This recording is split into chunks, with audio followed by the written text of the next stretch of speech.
Leader sa grupong gialigahan nga nagsamok sa gipahigayong misa sa piyesta sa Barangay Mantalungon lungsod sa Barile. Mihatag siya ang habig sa nahitabo. Hugot niyang ipanghimakak nga usa ka kulto ang ilang grupo. Saira nato ang istorya nila pinaagi nining report. Sa unang higayon nagpa-interview sa GMA Regional TV Balitang Bisdak sa social media si Jerome Villarin. Siya ang lalaki nga naa sa video nga gidakop sulod sa simbahan kay matud pa nagsamok atol sa gipahigayon nga misa sa Mantalungon lungsod sa Barile.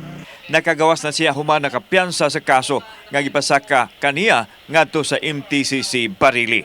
Nagpaila si Villarin nga usa ka mananambal ug ang iyang mga tinambalan ang kauban niya nga niadto sa simbahan. Gipanghimakak niini nga kulto ang ilang grupo tungod kay mga binunyagan man kuno sila nga Katoliko. Gani siya kanhi usaman kaalagad sa simbahan. Nasakit sila sa pagsalikway kanila sa pari nga wa mo pasulod kanila sa simbahan ug giyama-yamaan pa kuno ang ilang pagkatao. Og pare ka, di ka kahimo og pong laway si katao nimo. So, abot ka punto na nanimba may kagisirad-an may sa pultahan.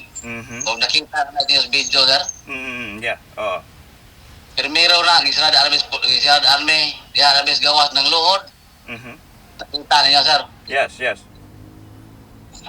Pag ikaduha, maulang ihapon,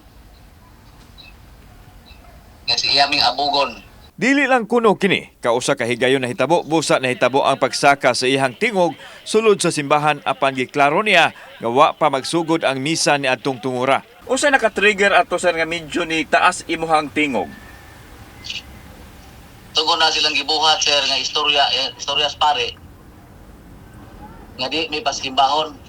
Kung naabay gipili sa pagsimba ni simbahan. Sumoto nga ang dato rin pasudod ang pobre dili.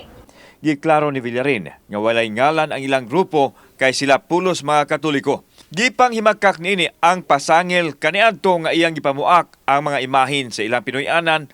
Inay gipakita nini nga anaa mga imahin sa iyang balay din himuon ang iyang pagpanambal nga libre. Samtang sa tunga-tunga sa among interview, nikalit og hunong si Villarin og nagyaw-yaw nga kanayon. Nagpakatao ang akong anak.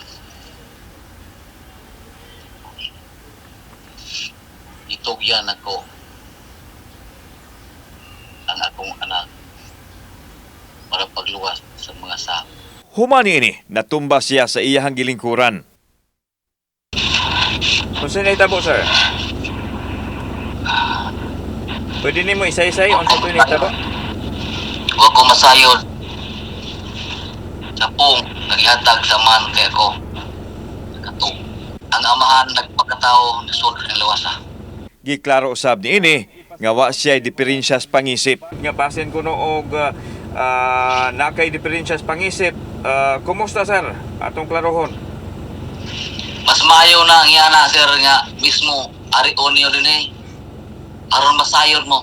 Unay kasagaran ni Satanas pagtintal sa una sa sikataw.